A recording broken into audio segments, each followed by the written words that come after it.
اللهم صل على سيدنا محمد یا رب صل وسلم.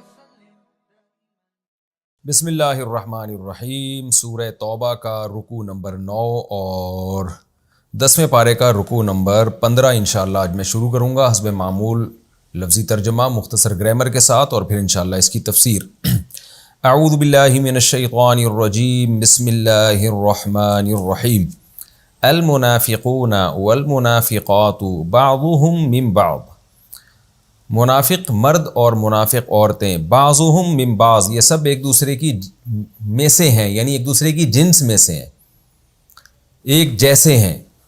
یأمرون بالمنکر حکم دیتے ہیں منکر کا یعنی برائی کا، وینہون عن المعروف اور روکتے ہیں نیکی سے، ویقبضون ایدیہم اور اپنے ہاتھوں کو قبض رکھتے ہیں، باندھ کے رکھتے ہیں، یعنی بخل کرتے ہیں.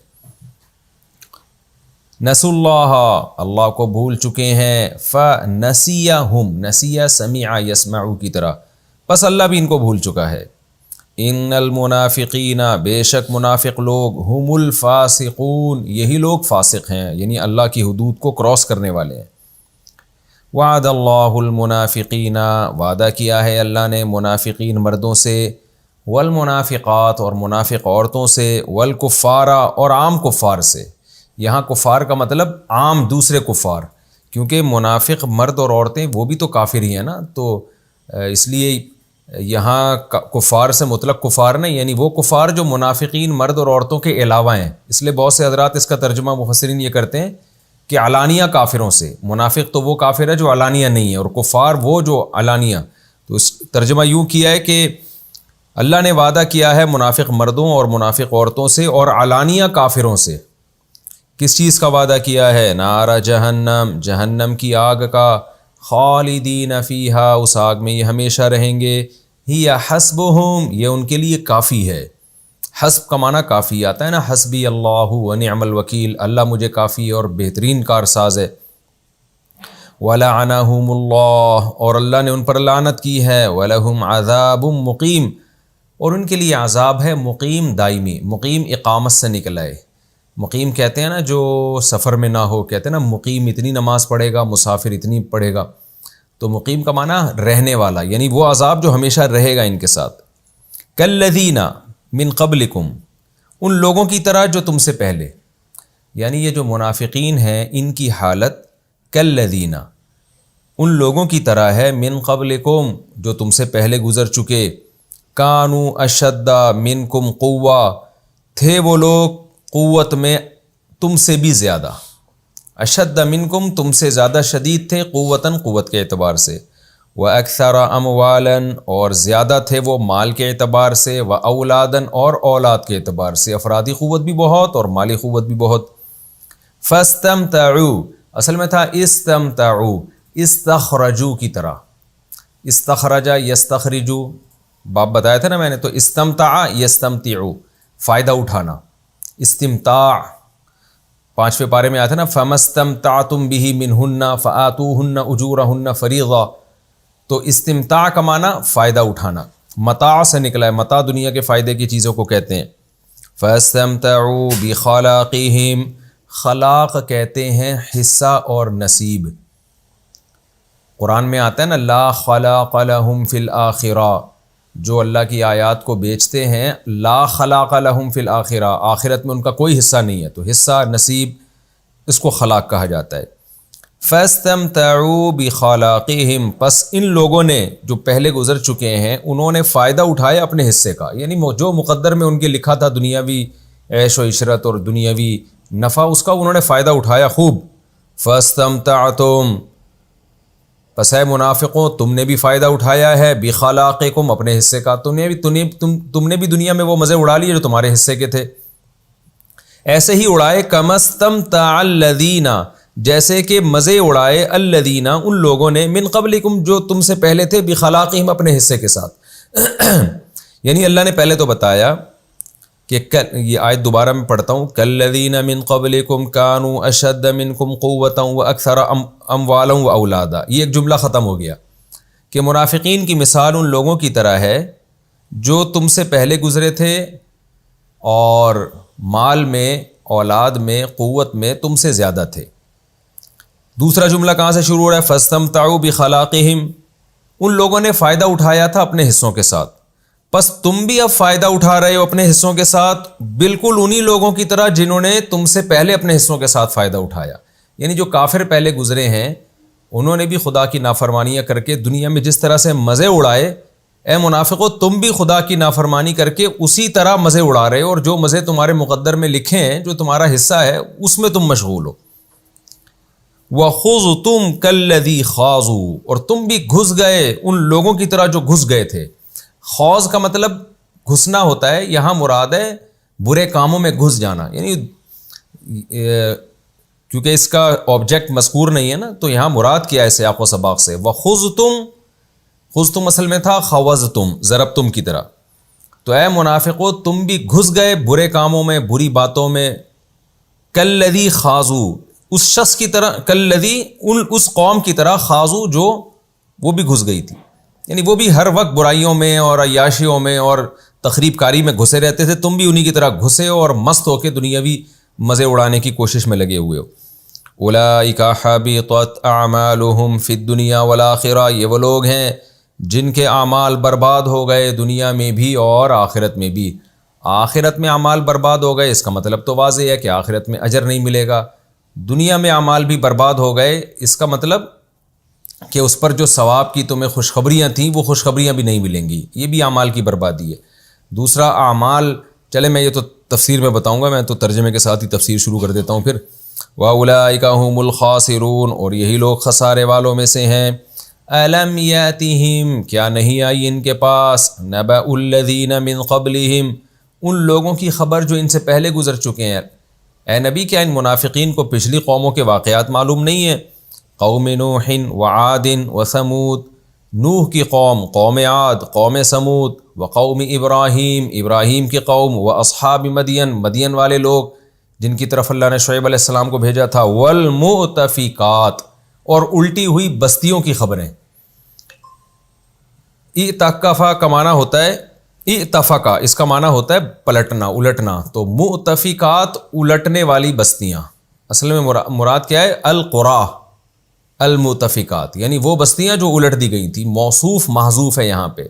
الٹی ہوئی، لفظی ترجمہ کیا ہوگا؟ الٹی ہوئی، تو ظاہر ہے کوئی چیز کیا الٹی ہوئی، یعنی وہ بستیاں جو الٹی ہوئی تھیں، تو بستیوں کا لفظ یہاں محذوف ہے۔ بستی کو عربی میں قریہ کہتے ہیں، اس کی جمع قرى آتی ہے۔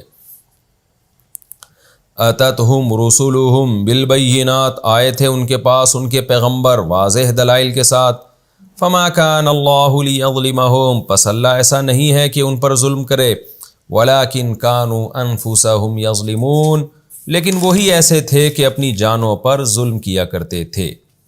والمؤمنون والمؤمنات بعضهم اولیاء بعض، اور مومن مرد اور مومن عورتیں بعضهم اولیاء بعض، یہ سب ایک دوسرے کے دوست ہیں۔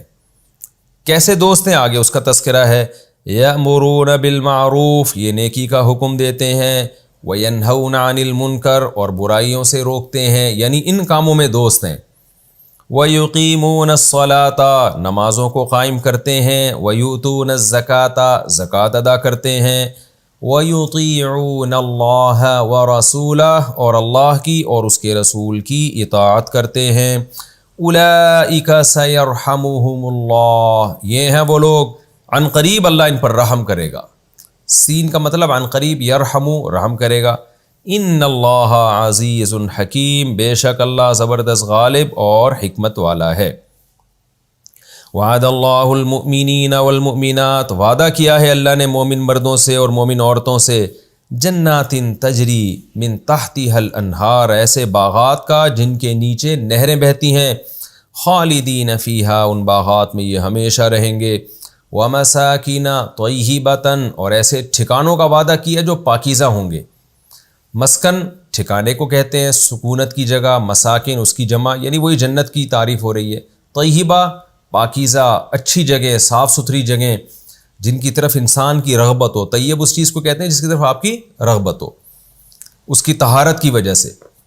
فی جنات عدن، ہمیشگی کے باغات میں، عدن کہتے ہیں ہمیشگی، ہمیشگی کے باغات میں وہ مساکن ہوں گے جہاں یہ رہیں گے، ہمیشگی کا مطلب ہمیشہ رہنے والے باغات، کبھی ختم نہیں ہوں گے۔ وَرِضْوَانٌ مِّنَ اللَّهِ، اور اللہ کی طرف سے جو رضوان ہے، یعنی جو رضا ہے، رضا کو رضوان بھی کہتے ہیں عربی میں۔ اکبر، وہ تو سب سے بڑی چیز ہے، یعنی اکبر من کل شیء، وہ تو جنت سے بھی اونچی چیز ہے۔ ذالک هو الفوز العظیم، یہ ہے بہت بڑی کامیابی۔ یہ جی ہمارے رکوع نمبر 9 اور 15 کا لفظی ترجمہ ہو گیا۔ اب ہم اس کی تفسیر کی طرف چلتے ہیں۔ آپ کو پتہ ہے سورہ توبہ میں منافقین کا تذکرہ چل رہا ہے، غزوہ تبوک سے واپسی پر منافقین جو پیچھے رہ گئے تھے ان کی باتیں اللہ ذکر کر رہے ہیں۔ انہوں نے بہت پروپیگنڈا کیا تھا مدینہ میں، مسلمانوں کے خلاف بہت سازشیں کی اور جنگ سے روکنے کی کوشش کی اور بہت فساد پھیلائے۔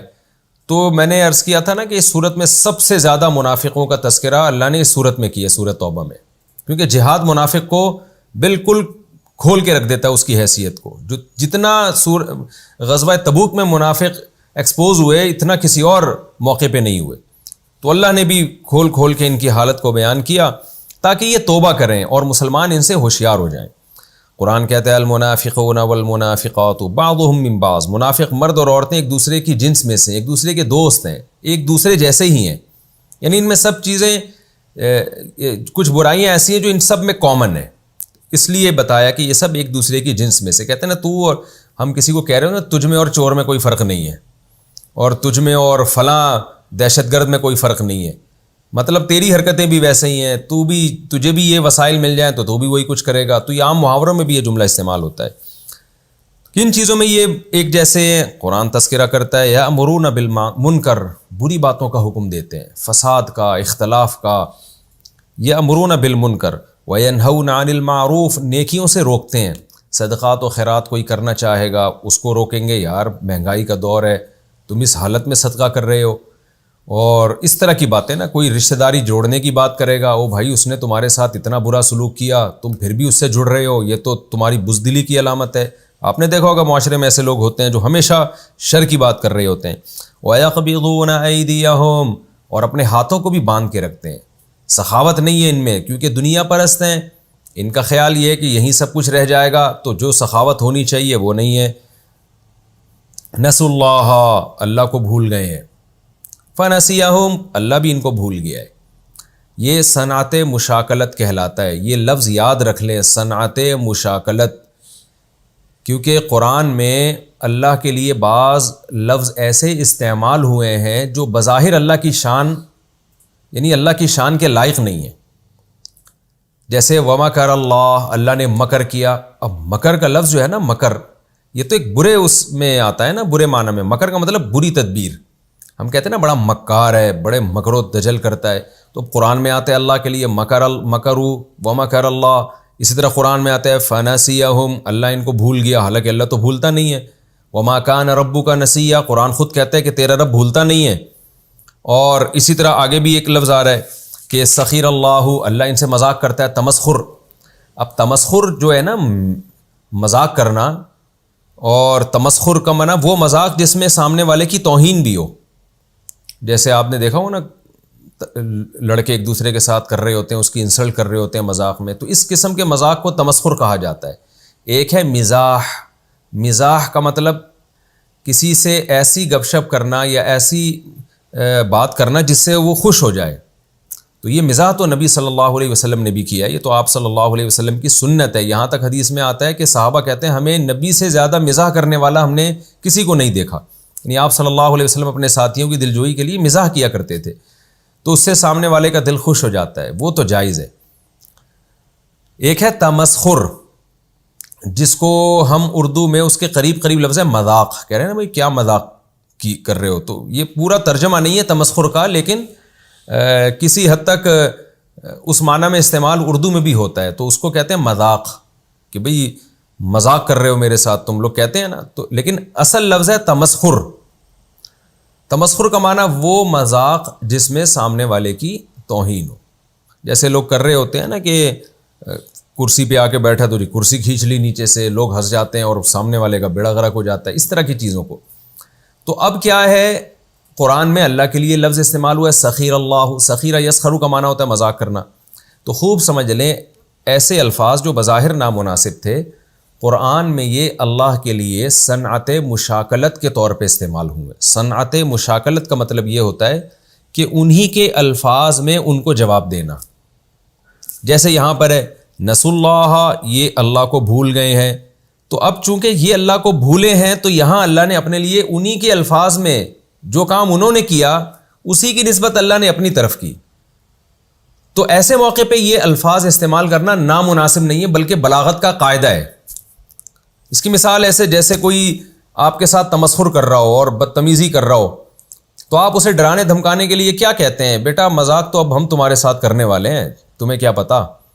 حالانکہ آپ مذاق نہیں کر رہے ہوتے، آپ اس کے مذاق کا بدلہ دے رہے ہوتے ہیں، یا آپ کی مراد کچھ اور ہوتی ہے، لیکن ورڈ آپ وہی استعمال کرتے ہیں، لفظ آپ وہی استعمال کرتے ہیں جو سامنے والا اپنے لیے استعمال کر رہا ہے. تو ایسے موقع پہ یہ لفظ استعمال کرنا بلاغت کہلاتا ہے، یعنی اسی کے الفاظ میں اس کو جواب دینا. تو اب دیکھیں یہاں قرآن کہہ رہا ہے نسوا اللہ، یہ اللہ کو بھول گئے. یہاں نسیان اور بھول اپنے اصل معنی پر ہے، لیکن جب اللہ کی طرف نسبت ہوگی فنسیہم، اللہ بھی بھول گیا، تو یہاں مطلب کیا ہے کہ اللہ نے، یعنی اس کے پھر یہ مفہوم نہیں ہو گیا اللہ بھول گیا، اللہ تو نہیں بھولتا کبھی بھی. تو اللہ ان کو بھول گیا، کیا مطلب؟ اللہ ان کے بھول کا ان کو بدلہ دے گا، یا اللہ ان کے ساتھ ایسا معاملہ کرے گا جیسے کوئی کسی کو بھول جاتا ہے. جیسے آپ کوئی چیز بانٹ رہے ہو، کھانا کھلا رہے ہو لوگوں کو شاپروں میں بھر بھر کے، اور آپ کا قریبی دوست آپ کے کھڑا ہوا ہو اور آپ اس کو دے نہ رہے ہو، تو وہ کیا کہتا ہے؟ یار تم ہمیں تو بالکل ہی بھول گئے ہو. حالانکہ آپ اس کو بھولے نہیں ہوتے، لیکن وہ یہ الفاظ کیوں استعمال کر رہے ہیں؟ یار ہمارے ساتھ معاملہ تم ایسا کر رہے ہو جیسے تم ہمیں بھول چکے ہو. تو کیا مطلب؟ اللہ ان کے ساتھ معاملہ ایسا کرے گا جیسا اللہ ان کو، جیسے کہ اللہ ان کو بھول گیا ہو، اللہ کو پتہ ہی نہ ہو کہ میرے بھی کوئی بندے ہیں یہ، اور میں گویا پیدا کر کے بھول گیا ہوں ان کو. معاملہ ایسا کرے گا، بالکل اگنور کر دے گا ان کو. تو اس اگنورینس کو اور اس ان کے بھولنے کے بدلے دینے کے عمل کو بھولنے سے تعبیر کیا گیا ہے، نسیان سے تعبیر کیا گیا ہے. تو یہ بلاغت کا قاعدہ ہے کہ آپ نسیان کا معنی کچھ اور لے رہے ہیں، ان کی طرف نسبت کریں گے تو کچھ اور ہوگا، لیکن لفظ نسیان ہی استعمال کر رہے ہیں کیونکہ ان کے لیے نسیان کا لفظ استعمال کیا گیا ہے. قرآن کہہ رہا ہے نسوا اللہ، وہ اللہ کو بھول گئے، فنسیہم، اللہ بھی ان کو بھول گیا ہے. ان المنافقین هم الفاسقون، بے شک منافق لوگ وہی فاسق ہیں. تو اسی طرح مکروا، مکر اللہ کا مطلب بھی سمجھ میں آ گیا. مکروا کا معنی تو یہ بری تدبیریں کر رہے ہیں، لیکن جب اللہ کے لیے مکر کا لفظ استعمال ہوگا ومکر اللہ، اللہ بھی مکر کر رہا ہے. کیا مطلب؟ ان کی تدبیروں کا حل اللہ بھی تلاش کر رہا ہے، بلکہ اللہ کو تو تلاش کرنے کی ضرورت نہیں ہے. یعنی اللہ ان کی تدبیروں کے مکر کا، ان کے مکر کا اللہ بھی جواب دے گا ان کو. اللہ بھی ایک چال چل رہا ہے جس سے وہ غافل ہے. مکر میں یہی ہوتا ہے نا، آپ ایسی چال چل رہے ہوتے ہیں جس سے سامنے والا غافل ہوتا ہے. تو یہاں مطلب ہے کہ میں بھی ایسی چال چل رہا ہوں جس کا تمہیں علم نہیں ہے، اس کو میں مکر سے تعبیر اس لیے کر رہا ہوں کہ تم جب مکر کر رہے ہو تو تمہیں پتہ چلے گا ہمارا مکر کیا ہوتا ہے. لیکن یہاں مکر سے حقیقی مکر مراد نہیں ہوتا. اسی طرح آگے آیتیں آ رہی ہیں جس میں آتا ہے سخیر اللہ، کہ یہ لوگ اللہ سے مذاق کرتے ہیں، سخیر اللہ منہم، اللہ ان سے مذاق کرتا ہے. تو یہاں بھی مذاق کا مراد کیا ہے؟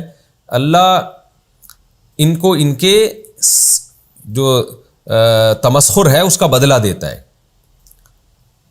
یا یہ اپنے خیال میں اللہ کو دھوکہ دے رہے ہیں اور اللہ کی معاذ اللہ ایک قسم کی توہین کر رہے ہیں، تو حقیقت میں اللہ ان کی عزت کو کم کر رہا ہے. تو یہ معنی کیے جاتے ہیں ایسے موقع پر. یخادعون اللہ وہو خادعہم، قرآن میں آتا ہے کہ یہ منافقین اللہ کو دھوکہ دیتے ہیں، حقیقت میں اللہ ان کو دھوکہ دے رہا ہے. حالانکہ اللہ تو دھوکہ نہیں دیتا کسی کو، دھوکہ تو بری چیز ہے. تو یہاں بھی صنعت مشاکلت ہے کہ ان کے لیے دھوکے کا لفظ استعمال کیا تو جواب میں اللہ نے اپنے لیے بھی دھوکے کا لفظ استعمال کیا. لیکن دھوکے کی نسبت جب ان کی طرف ہوگی اس کا ترجمہ دھوکہ ہوگا، جب اللہ کی طرف ہوگی تو اس کا مفہوم دھوکہ نہیں ہوگا بلکہ دھوکے کا بدلہ دینا، یا وہ کام جو بظاہر دھوکہ لگتا ہے. دھوکہ اس کی کسے کہتے ہیں؟ کہ آپ سامنے والے کے ساتھ معاملات کچھ اور کر رہے ہو، دل میں آپ کے کچھ اور ہو. تو اللہ منافقین کو دنیا میں ترقی دے رہے ہیں جس سے وہ اس خوش فہمی میں آ گئے کہ ہمیں آخرت میں بھی ترقی ملے گی، حالانکہ اللہ آخرت میں نہیں دے رہے. تو اس عمل کو دھوکے سے تعبیر کیا کہ ظاہر کچھ ہے اور نتائج کچھ اور ہیں، اس کے حقیقت کچھ اور ہے. تو یہ صنعت مشاکلت کا لفظ یاد رکھیں، یہ عام تو ہر زبان میں استعمال ہوتا ہے. یہ آپ اب جب یہ لفظ آپ کے دماغ میں ایک اصطلاح بیٹھے گی نا تو آپ دیکھیں گے یہ انگلش میں بھی، انگریزوں میں بھی یہ اس طرح سے محاوروں میں استعمال ہوتا ہے کہ ایک آدمی کے جواب میں آپ یہ لفظ استعمال کرتے ہیں. اردو میں بھی ہے، عربی میں بھی، ہر زبان میں ہے یہ. تو قرآن نے بھی استعمال کیا اس صنعت کو. وعد اللہ المنافقین والمنافقات، وعدہ کیا ہے اللہ نے منافق مردوں اور عورتوں سے، والکفار اور عام کفار سے بھی، نار جہنم، جہنم کی آگ کا، خالدین فیہا، اس میں یہ ہمیشہ رہیں گے، ہی حسبہم، اور یہ ان کے لیے کافی ہے. یعنی جو کچھ یہ بدماشیاں کر رہے ہیں نا، تو ان کے لیے کافی ہے جہنم کی آگ، یہ سب ان کی بدماشیوں کا ان کا بدلہ مل جائے گا اور ان کی عقل ٹھکانے آ جائے گی. ہم کسی کو کہہ رہے ہوتے تمہارے لیے تو یہ کافی ہے کہ تمہیں یہ سزا مل جائے، بس اس سے تمہاری ساری جو بل ہے نا وہ سیدھے ہو جائیں گے. یہ بھی عام محاوروں میں لفظ استعمال ہوتا ہے. وَلَعَنَهُمُ اللَّهُ، اور اللہ نے ان پر لعنت کی ہے. وَلَهُمْ عَذَابٌ مُقِيمٌ، اور ہمیشہ رہنے والا عذاب ہے ان کے لیے. پھر آگے اللہ بتا رہے ہیں منافقین کی حالت انہی سابق کافروں کی طرح ہے جنہوں نے دنیا کے چند ٹکوں کی خاطر آخرت کو برباد کیا. کالذین من قبلکم، ان منافقین کی مثال ان لوگوں کی طرح ہے. یعنی یہ لفظ یہاں محذوف ہے، مثلہم کالذین، ان کی مثال، منافقین کی مثال ان لوگوں کی طرح ہے جو تم سے پہلے گزر گئے. کانوا اشد منکم قوہ، اور تم سے زیادہ سخت تھے قوت کے اعتبار سے، اکثر اموالا و اولادا، مال اور اولاد کے لحاظ سے بھی زیادہ تھے. فاستمتعوا بخلاقہم، اپنے حصے کے مزے اڑائے انہوں نے دنیا میں. فاستمتعتم بخلاقکم، اور اے منافقو تم بھی اپنے حصے کے ایسے ہی مزے اڑا رہے ہو. کما استمتع الذین من قبلکم بخلاقہم، جیسے تم سے پہلے جو لوگ گزرے انہوں نے اپنے حصے کے مزے اڑائے تھے، تم بھی بالکل انہی کی طرح مزے اڑانے میں لگے ہوئے ہو. وَخُوضْتُمْ، اور تم بھی بحثوں میں گھس چکے ہو برے کاموں میں. کالذی خاضوا، اس قوم کی طرح جو گھس چکی تھی برے کاموں میں. یہ کالذی یہ واحد کا لفظ ہے، کالذین ہوتا تو ہم ترجمہ کرتے ہیں ان لوگوں کی طرح، کالذی کا معنی اس کی طرح، تو اس قوم کی طرح جو بری باتوں میں گھس چکی تھی. اولئک حبطت اعمالہم فی الدنیا والآخرہ، یہ وہ لوگ ہیں جن کے اعمال دنیا میں بھی برباد اور آخرت میں بھی برباد. دنیا میں برباد، آخرت میں تو واضح ہے کہ ثواب نہیں ملے گا. دنیا میں کیسے برباد ہوئے کہ دیکھیں مسلمان کو دنیا میں بھی عمل کا دو طرح سے بدلہ ملتا ہے. جب کوئی ایمان کے ساتھ نیکی کرتا ہے، ایک بدلہ تو یہ کہ اس پہ خوشخبریاں بشارتیں ملتی ہیں، اس کو تسلیاں ہوتی ہیں. جب وہ دیکھتا ہے نبی صلی اللہ علیہ وسلم نے اس عمل کی یہ خوشخبری دی، یہ خوشخبری دی، قرآن میں یہ خوشخبری ہے، تو اس کو ایک تسلی ملتی ہے کہ بھئی میں نے تبھی دیکھے نا، مومن جب کوئی نیکی کرتا ہے تو ایک سکون ملتا ہے اس کو. یہ سکون بھی اللہ کی طرف سے ایک بدلہ ہے. حدیث میں آتا ہے آپ صلی اللہ علیہ وسلم جب روزہ افطار کرتے تو کیا فرماتے ہیں؟ ذهب الظما وبطلت العروق وثبت الاجر انشاءاللہ. پیاس بھی چلی گئی اور رگیں بھی تر ہو گئیں اور اجر بھی اللہ کی طرف سے لکھا گیا. تو پیاس جانے سے بھی خوشی، پیٹ بھرنے سے بھی خوشی، اور اس کی الگ خوشی ہے کہ ایک روزہ ہمارے نامہ اعمال میں لکھ دیا گیا ہے، اس کا قیامت میں اجر ملے گا. تو وہ قیامت میں تو بعد میں ملے گا، اس اجر کی وجہ سے جو خوشی ہو رہی ہے وہ ابھی مل رہی ہے. تو یہ دنیا میں اجر ملتا ہے مسلمان کو نیکی کا، کہ اس کو ایک سکون ملتا ہے نیکی کر کے. دوسرا اجر کیا ملتا ہے؟ بعض دفعہ اللہ اس کو دنیاوی ترقیاں دے دیتے ہیں، دنیا میں اس کی سے مصیبتیں دور کر دیتے ہیں، تو یہ اجر بھی بعض دفعہ ملتا ہے. تو منافق چونکہ ایمان والا نہیں ہوتا، لہذا اس کو اس کا عمل دنیا میں برباد، اس کو نیکی کر کے سکون نہیں ملتا. اور نیکی کی وجہ سے جو برکتیں مقدر میں ملتی ہیں، برکتیں مقدر ہوتی ہیں، وہ بھی نہیں ملتی اس کو. یہ خوب سمجھ لیں کہ کافر یا منافق کو نیکی کا دنیا میں بدلہ مل سکتا ہے، لیکن وہ مل سکتا کا مطلب دنیا کی کوئی نعمت مل جائے گی. یہ ہوتا ہے، کافر اور منافق کو آخرت میں بدلہ نہیں ملتا لیکن دنیا میں مل سکتا ہے. تو لیکن وہ بدلہ اس کی نوعیت الگ ہوتی ہے. مسلمان کو جو بدلہ ملتا ہے اس کی نوعیت الگ ہوتی ہے. مسلمان کو جو بدلہ ملتا ہے وہ خیر و برکت کا ذریعہ بنتا ہے. جیسے مسلمان کو نیکی کے بدلے میں دولت مل گئی تو وہ دولت اور خیر کا ذریعہ بنے گی اس کے لیے. منافق کو دولت مل گئی تو یہ دنیاوی نعمت تو ہے لیکن یہ اور آخرت میں بربادی کا ذریعہ بنے گی. تو اس لیے ظاہری طور پر نعمت کا مل جانا الگ بات ہے، حقیقی نعمت تو وہی ہے جو آخرت کی ترقی کا ذریعہ بنے. تو وہ صرف مسلمان کو ملتی ہے. جیسے کہ حدیث میں آتا ہے کہ جب مسلمان کو کوئی نعمت ملتی ہے وہ شکر ادا کرتا ہے، اس سے آخرت میں اور ترقی ہوتی ہے. کوئی مصیبت آتی ہے صبر کرتا ہے، اس سے بھی آخرت میں ترقی ہوتی ہے. اور کافر کو جب نعمت ملتی ہے شکر کی توفیق نہیں ملتی، وہ اترانا شروع کر دیتا ہے. تو یہ میں نے اس لیے پوری تفصیل بتائی آپ کو کہ آپ کو یہ اشکال ہو سکتا ہے کہ بھئی ہم تو یہ آج تک سنتے آئے ہیں کہ کافر کو اس کے اعمال کا اللہ اگر دنیا میں بدلہ دینا چاہیں تو دنیا میں تو دے دیتے ہیں، آخرت میں نہیں. جبکہ اس آیت میں آ رہا ہے کہ دنیا میں بھی ان کے اعمال برباد. تو اس کا خوب مطلب سمجھ لیں کہ اعمال دنیا میں برباد ہوں گے، اس کا مطلب کیا ہے؟ دنیا میں برباد ہونے کا مطلب اس پہ بشارتیں نہیں ہیں اور اس میں برکتیں نہیں ہیں. تو ویسے دنیا کی ظاہری نعمت تو کافر کو بھی مل جاتی ہے، اس طور پر دنیا میں بدلہ اس کو مل جاتا ہے، حقیقی بدلہ جو آخرت میں ترقی کا ذریعہ بنے دنیا کی نعمت کے ذریعے، وہ والا بدلہ نہیں ملتا اس کو۔ وَأُولَٰئِكَ هُمُ الْخَاسِرُونَ، یہی لوگ خسارے والوں میں سے ہیں۔ أَلَمْ يَأْتِهِمْ نَبَأُ الَّذِينَ مِنْ قَبْلِهِمْ، کیا ان کے پاس ان لوگوں کی خبریں نہیں آئی جو پہلے گزر چکے ہیں، قوم نوح، قوم عاد اور قوم سمود اور قوم ابراہیم اور اصحاب مدین، والمؤتفقات اور الٹی ہوئی بستیاں، ان کے حالات اٹھا کے دیکھیں، ان کی بستیوں سے گزر کے دیکھیں، ان سے عبرت حاصل کریں کہ خدا کے نافرمانوں کا کیسا انجام ہوا۔ یہاں ایک اشکال ہوگا کہ ابراہیم علیہ السلام کی قوم پر تو ہمیں نہیں ملتا کوئی عذاب آیا ہو، تو ابراہیم علیہ السلام کی قوم میں نمرود پر عذاب آیا تھا، تو وہ اس کے تکبر تھا، نمرود میں بڑی عالی شان عمارت بنائی تھی اس نے اور کبر کیا کرتا تھا، تو اس کے تکبر کا اللہ نے اس کی جو عمارت بنائی تھی، جنت بنائی تھی دنیا میں، یعنی جو اصل میں جنت کا تذکرہ ملتا ہے وہ تو شداد نے بنائی تھی، لیکن نمرود نے بھی بہت عالی شان محل بنایا تھا اور اللہ نے وہ محل اس کا زمین بوس کر دیا، اور اس کے تکبر کی سزا یہ دی تھی کہ اس کے دماغ میں ایک مچھر گھس گیا تھا، پھر لوگ اس کے سر پہ جوتے مارتے تھے، اس سے اس کو سکون ملتا تھا۔ تو یہ نافرمانوں کی واقعات اللہ بیان کر رہے ہیں کہ منافقین کو اس سے عبرت حاصل کرنی چاہیے۔ آتتہم رسلہم بالبینات، ان کے پاس پیغمبر واضح دلائل کے ساتھ آئے، فما کان اللہ لیظلمہم ولکن کانوا انفسہم یظلمون، اللہ ایسا نہیں ہے کہ ان پہ ظلم کرتا، یہ خود ہی اپنی جانوں پہ ظلم کیا کرتے تھے۔ تو منافقین بھی خود اپنی جان پہ ظلم کر رہے ہیں۔ آگے اللہ اہل ایمان کا تذکرہ کرتا ہے، والمؤمنون والمؤمنات بعضهم اولیاء بعض، مومن مرد اور عورتیں ایک دوسرے کے دوست ہیں۔ کیا مطلب؟ نیک کاموں میں دوست ہیں۔ یہاں وہ فرینڈشپ مراد نہیں ہے جو ایک عام طور پہ دو دوستوں میں ہوتی ہے یا دو عورتوں میں ہوتی ہے، یہاں مراد ہے کہ اچھے کاموں میں ایک دوسرے کے ولی ہیں، متولی ہیں۔ وہ اچھے کام کیا ہیں؟ یامرون بالمعروف، نیکی کا حکم دیتے ہیں۔ جیسے منافق مل کے برائی کو پروموٹ کرتے ہیں، تو اہل ایمان بھی مل کے نیکیوں کو پروموٹ کرتے ہیں۔ مل کے کا میں ترجمہ کیوں کر رہا ہوں؟ یعنی جب ایک دوسرے کے دوست کا مطلب ایک دوسرے کا سہارا بنتے ہیں نیکی کو پروموٹ کرنے میں، کیونکہ نیکی پروموٹ کرنا، نیکی کو معاشرے میں شائع کرنا ایک آدمی کا کام نہیں ہے۔ جب تک آپ کو اس میں آپ کے ساتھ معاونین نہیں ملتے، تعاون کرنے والے نہیں ملتے، آپ معاشرے میں نیکی کو فروغ نہیں دے سکتے۔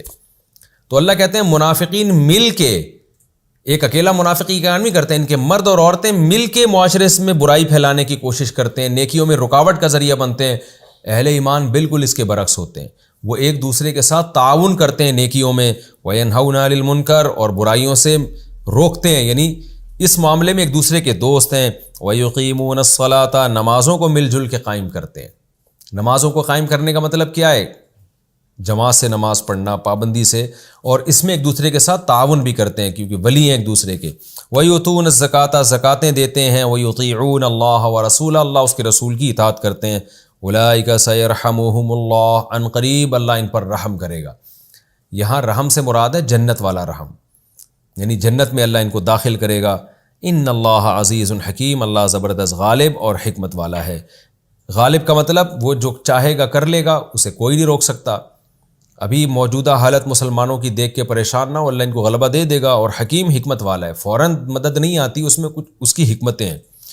وعد اللہ المؤمنین والمؤمنات، وعدہ کیا ہے اللہ نے مومن مردوں اور عورتوں سے، جنات تجری من تحتها الانہار، ایسے باغات کا جن کے نیچے نہریں بہتی ہیں، خالدین فیہا، اس میں ہمیشہ رہیں گے۔ ومساکین طیبۃ، پاکیزہ گھروں کا وعدہ کیا ہے اللہ نے، فی جنات عدن، ہمیشگی کے باغات کے اندر۔ ورضوان من اللہ اکبر، اچھا یہ جو لفظ ہے نا ورضوان من اللہ اکبر، یہاں اگرچہ میں تفسیر میں بالکل تفسیر سے ہٹ کے کوئی بھی کسی بھی طرف نہیں جاتا، لیکن یہاں ایک دلچسپ تھوڑا سا میں آپ کو 2 منٹ کا واقعہ سناؤں گا۔ ہمارے استاذ تھے، میرا مدرسے میں پہلا سال تھا، عربی گرامر پڑھ رہا تھا میں، صرف نحو وغیرہ۔ تو ہمارے استاذ نے کیا کیا، کچھ لوگوں کو بلا کے یہ سوال پوچھا کہ یہ جو قرآن کی آیت ہے وَرِضْوَانٌ مِّنَ اللَّهِ اکبر، اچھا انہوں نے یہ سوال پوچھا طلبہ سے نا، تھوڑا سا ایک مزاح کے طور پر، انہوں نے کہا کہ یہ جو قرآن میں آ رہا ہے وَرِضْوَانٌ مِّنَ اللَّهِ اکبر، رضوان جو ہے مِّنَ اللَّهِ اکبر یعنی اللہ سے بھی بڑا ہے، تو یہ رضوان کیسا فرشتہ ہے؟ انہوں نے خود فرض کر لیا کہ جیسے رضوان کسی فرشتے کا نام ہے۔ طلبہ سے پوچھنے لگے کہ رضوان من اللہ اکبر، یہ جو رضوان ہے من اللہ اکبر یعنی اللہ سے بھی بڑا ہے یہ، تو تو یہ قرآن کیسی بات کر رہا ہے کہ رضوان فرشتہ اللہ سے بھی بڑا ہے. اب طلبہ بیچارے پریشان ہو گئے, وہ تو اس کا یہی ترجمہ کر رہے ہیں ورضوان, کہ جو رضوان صاحب جو ہے نا وہ من اللہ اکبر, وہ اللہ سے بھی بڑے ہیں. تو بہت سے طلبہ کو بلا کے پوچھا, اب ظاہر ہے وہ پہلا سال تھا, اس میں عربی گرامر میں پختگی بھی نہیں ہوتی, پڑھ رہے ہوتے ہیں طلبہ. اچھا میرا بھی نمبر آیا, مجھ سے بلا کے پوچھا. اچھا سارے طلبہ پریشان ہیں کہ یار یہ تو عجیب سی بات قرآن نے کہہ دی ہے کہ ورضوان جو ہے من اللہ اکبر, یہ اللہ سے بھی بڑا ہے. یعنی اس کا لفظ یوں ہوگا نا, اکبرو من اللہ, اکبر بعد میں آیا, من اللہ پہلے آ گیا. بعض دفعہ ہم یہ کہتے ہیں یہ بڑا ہے اس سے, یوں بھی کہہ سکتے ہیں یہ اس سے بڑا ہے, تو مطلب تو ایک ہی ہو گیا نا. تو میرا جب نمبر آیا تو استاذ نے مجھ سے پوچھا کہ آپ بتائیں یہ اس کا کیا جواب ہے کہ رضوان فرشتہ اللہ سے بھی بڑا ہے. تو میں نے کہا حضرت یہ جو من اللہ اکبر ہے نا, یہ من اللہ کا تعلق اکبر سے نہیں ہے, رضوان سے ہے. اس کا جو ہم ترجمہ کر رہے ہیں نا رضوان اللہ سے بڑا ہے, بلکہ یہ مطلب نہیں ہے. رضوان من اللہ, وہ رضوان جو اللہ کی طرف سے ہے, اکبر وہ بڑی چیز ہے. تو ہمارے استاذ بڑے خوش ہوئے, بڑی دعائیں دی. انہوں نے کہا کہ بھائی یعنی ان کے خیال میں, انہوں نے میرا آئی کیو لیول ان کے خیال میں بہت اچھا تھا. انہوں نے کہا یہ اتنے لوگ پھنس گئے اس میں. تو یہ قرآن کے یہ جو من کا لفظ ہے نا, اس کو حروف جارہ کہتے ہیں. اس کے متعلق کیا نکالا جائے گا, اس سے ترجمے میں بڑا فرق پڑ جاتا ہے. اس لیے ہم کہتے ہیں جب تک پراپر گرامر نہیں آتی نا, تو اس انسان کو قرآن کی صحیح طرح تفسیر سمجھ میں نہیں آتی. وہ رٹی رٹائی تفسیروں کو آگے بیان تو کر سکتا ہے, لیکن قرآن کو قرآن کی زبان میں سمجھ نہیں سکتا وہ. یعنی وہ لکھی لکھائی تفسیروں کو رٹ کے تو آگے بیان کر دے گا, لیکن قرآن کو قرآن کی زبان میں نہیں سمجھ سکتا. تو یہ من اللہ کا تعلق اکبرو سے نہیں ہے, من اللہ کا تعلق رضوان سے ہے. رضوان من اللہ یہ ایک ورڈ ہے, اکبر یہ ایک الگ لفظ ہے. یعنی اکبرو من کل شیء, گویا اکبر کے بعد ایک الگ سے من محذوف ہے. اکبرو من کل شیء, یہ بڑی ہے سب سے, ہر چیز سے. تو رضوان من اللہ, وہ رضوان جو من اللہ اللہ کی طرف سے ہو, یعنی اللہ کی طرف سے جو رضا ہمیں ملنے والی ہے, اکبر وہ ہر چیز سے بڑی ہے. تو وہ بڑا ایک مزاح کی مجلس ہو گئی تھی, سب طلبہ پریشان تھے, یہ جو رضوان فرشتہ ہے یہ من اللہ اکبر اللہ سے بھی بڑا کیسے ہو گیا. تو یہ ایک بڑا دلچسپ واقعہ تھا, مجھے یاد رہ گیا وہ. جب بھی میں یہ آیت کی تلاوت کرتا ہوں مجھے وہ واقعہ یاد آتا ہے. اور میں بھی طلبہ سے پوچھتا ہوں, آج بھی چھوٹے چھوٹے جو طلبہ ہوتے ہیں نا, جو ابھی عربی گرامر میں پختگی نہیں ہوتی, تو اس سے میں ان کا آئی کیو لیول چیک کر رہا ہوتا ہوں کہ یہ سمجھیں کہ نہیں سمجھے, اس کا جواب کیا ہے ان کے ذہن میں. تو یہ علماء کے لیے بڑا ایک اچھا سوال ہے بچوں سے پوچھنے کے لیے. اس سے بچوں کا تھوڑا سا وہ مزاح بھی ہو جاتا ہے اور ان کا آئی کیو لیول چیک بھی ہو جاتا ہے. ورضوان من اللہ اکبر, رضوان جو اللہ کی طرف سے ہے, اکبر وہ سب سے بڑی ہے. ذالک هو الفوز العظیم, یہ بہت بڑی کامیابی. کیا مطلب, اللہ نے پہلے جنت کا تذکرہ کیا کہ ہمیشگی کے باغات ملیں گے, یہ ہوگا وہ ہوگا, لیکن اللہ کہتے ہیں اللہ کی طرف سے جو رضا تمہیں ملے گی وہ تو سب سے بڑی چیز ہے, وہ تو جنت سے بھی بڑی چیز ہے. تو اس کا ہمیں اندازہ نہیں ہے کیونکہ ابھی ہم نے اللہ کو دیکھا نہیں ہے. حقیقت یہ ہے کہ جن کے دلوں میں اللہ کا جلال اور اللہ کی محبت حقیقی معنوں میں پیدا ہو جائے, علماء کہتے ہیں, بزرگان دین کہتے ہیں, ان کے سامنے جنت بھی ہیچ ہے, اس کی بھی کوئی ویلیو نہیں ہے. وہ کہتے ہیں ہمیں اللہ مل جائے کسی طرح سے. تو اللہ کہتے ہیں کہ جنتیوں کو جو اللہ ملے گا نا, اور اس کی چاہت اور اس کی رضا ملے گی, وہ ہر نعمت سے بڑی ہے. اور یہ جنتیوں کو محسوس بھی ہوگا کہ اللہ ہم سے راضی ہو گیا, تو اس بات پہ وہ جتنے خوش ہوں گے اتنا جنت پہ خوش نہیں ہوں گے. آج بھی آپ دیکھ لیں, جب کسی کا کوئی محبوب ناراض ہو جائے, وہ محبوب جتنے مرضی تحفے بھیجتے رہے نا, تو جس کو محبت ہوتی ہے اس سے ان تحفوں سے غرض نہیں ہوتی. وہ کہتے بھائی آپ مجھ سے خوش ہو جاؤ, راضی ہو جاؤ. تو حقیقت میں اگر آپ کو اپنے دوست سے محبت ہے تو آپ کو اس کے تحفے تحائف میں اتنی دلچسپی نہیں ہوگی. آپ کہیں گے بھائی یہ سب مجھے جب اچھے لگیں گے جب تو مجھ سے پہلے بتا خوش بھی ہے یا نہیں ہے. اگر تم مجھ سے ناراض ہے اور یہ ٹرخانے کے لیے مجھے یہ چیزیں دے رہا ہے تو مجھے یہ چیزوں میں پھر دلچسپی نہیں ہے. تو اس لیے اللہ نے بتایا کہ جنتیوں کے لیے سب سے بڑی چیز کیا ہے, اللہ کی رضا جو مومنین کو ملے گی, جو ایک دوسرے کے ساتھ خیر کے کاموں میں تعاون کیا کرتے تھے. ذالک هو الفوز العظیم, یہ بہت بڑی کامیابی ہے. یہ ہمارا رکوع نمبر 9 اور 15 کمپلیٹ ہوا ہے. اس میں کچھ علمی نکات بیان کر کے پھر میں آگے چلتا ہوں. اس رکوع کی ابتدا ہوئی تھی المنافقون والمنافقات بعضهم من بعض. منافق مرد اور عورتیں ایک دوسرے کے ساتھ تعاون کرتے ہیں برائیوں میں, نیکیوں کو روکنے میں اور بخل میں. ہمیں اپنا محاسبہ کرنا چاہیے کہ ہم نیکیوں کو پروموٹ کرنے میں ایک دوسرے کے ساتھ تعاون کر رہے ہیں یا تخریب کاری میں. جب کوئی آپ کے سامنے آ کے غیبت کرتا ہے, معاشرے میں پھوٹ ڈالتا ہے, تو آپ اس کو غیبت پہ روکتے ہیں یا اس کی ہاں میں ہاں ملا کے اور زیادہ شر پھیلانے لگتے ہیں. تو ہمیں اب دیکھیں, حقیقی منافق تو اب دنیا سے ختم ہو گئے, اب منافقوں کی علامتیں پائی جائیں گی. تو ہم نے یہ دیکھنا ہے کہ ہمارے اندر منافقوں کی علامتیں ہیں یا اہل ایمان کی. تو منافقوں کی علامتیں یہ ہیں. آگے اللہ کہتے ہیں, اللہ نے ڈرایا ہے کہ پچھلی قوموں سے دلیل پکڑو, ان کی طاقت اور قوت تم سے بھی زیادہ تھی. تو آج انسانوں کو سائنس اور ٹیکنالوجی پہ, اپنے علوم پہ بڑا ناز ہے, اور یہ علوم ان کو اللہ کے قریب کرنے کے بجائے اللہ سے دور کر رہے ہیں. تو خوب سمجھ لیں, قرآن بار بار کہتا ہے وَمَا بَلَغُوا مِعْشَارَ مَا آتَيْنَاهُمْ, پچھلی قوموں کو ہم نے جو اسباب اور وسائل دیے تھے یہ اس کے 10ویں حصے کو بھی نہیں پہنچے ہیں. یعنی مشرکین مکہ کی بات ہو رہی ہے. تو اس کا مطلب پچھلی امتوں نے بھی بڑی ترقیاں کی تھیں, اتنے بالکل فارغ وہ بھی نہیں تھے جتنا ہم ان کو سمجھتے ہیں. ان کی ترقیاں ان کے کام نہ آئیں تو ہماری ترقی بھی ہمارے کام نہیں آئے گی اگر ہم اللہ کی مان کے نہیں چلیں گے. تیسری بات ہمیں کیا پتہ چلتی ہے کہ مومن مرد اور عورتیں ایک دوسرے کے ساتھ نیکی کے کاموں میں تعاون کرتے ہیں. تو ہمیں بھی نیکی کے کاموں میں ایک دوسرے کے ساتھ تعاون کرنا چاہیے. کہیں سیلاب آیا ہوا ہے, کوئی مدد کے لیے جا رہا ہے تو آپ اس کے ساتھ تعاون کریں. اسے کسی چیز کی ضرورت ہے, پیسوں کی ضرورت ہے, پیسے دیں. سواری کی ضرورت ہے, سواری دیں. کوئی بھی ضرورت ہے, کہیں بھی کسی کو خیر کے کاموں میں ضرورت پڑ رہی ہے آپ کی, تو آپ اس کے ساتھ تعاون کریں. میں بار بار کہتا ہوں, یہ جو ہمارے لیکچر چل رہے ہیں تفسیر کے یوٹیوب پہ, میرے چینل پہ, اسپیچز پہ, آپ اس کو آگے پھیلائیں زیادہ سے زیادہ. دوسرے علماء کے لیکچرز کو آگے پھیلائیں, لائک کر لیں, شیئر کر لیں. صرف میرے نہیں, کوئی بھی دنیا میں خیر کی بات کر رہا ہے تو اس سے کیا ہوتا ہے, وہ ویڈیو پروموٹ ہوتی ہے. کوئی آپ نے کسی عالم کا کلپ سنا, آپ کو لگا یار یہ بہت اچھی بات کی ہے, اس کو آگے زیادہ سے زیادہ شیئر کریں. فیس بک پہ, یوٹیوب پہ, کوئی بھی عالم ہو, کوئی مسئلہ آپ نے سن لیا, آپ کا خیال تھا کہ بھئی یہ مسئلہ بہت امپورٹنٹ ہے, لوگ غلط فہمی کا شکار ہیں, اس کو زیادہ سے زیادہ شیئر کریں. تو کسی بھی طرح سے آپ تعاون کریں گے. حدیث میں آتا ہے الدال علی الخیر کفاعلہ, نیکی کی طرف رہنمائی کرنے والا ایسے ہے جیسے نیکی کرنے والا. تبلیغ والوں کے ساتھ تعاون کیا کریں جو دین کی دعوت کا دنیا میں کام کر رہے ہیں. ہم نے دیکھا ہے کہیں تبلیغی جماعت آتی ہے, کچھ لوگ ان کا اکرام کرتے ہیں کہ چلو یار ہم ان کے ساتھ وقت نہیں لگا رہے, لیکن ہم ان کی حوصلہ افزائی کے لیے ان کا اکرام کر لیتے ہیں. تو کوئی بھی ایسا طریقہ جس میں آپ اچھائی کو پروموٹ کرنے کی کوشش کر رہے ہیں, تو اس سے آپ اپنی آخرت بنائیں گے, اور یہ اہل ایمان کی علامتوں میں سے. پھر اللہ نے کیا وعدے کیے ہیں ایسے لوگوں کے ساتھ کہ اللہ تعالیٰ نے جنت کے وعدے کیے اور اللہ کی رضا کے وعدے کیے. آگے قرآن کہتے ہیں ذالک هو الفوز العظیم, یہ ہے بڑی کامیابی. قرآن دنیا کی کامیابی کو بڑی کامیابی نہیں مانتا. یہ ہمارا رکوع نمبر 9 اور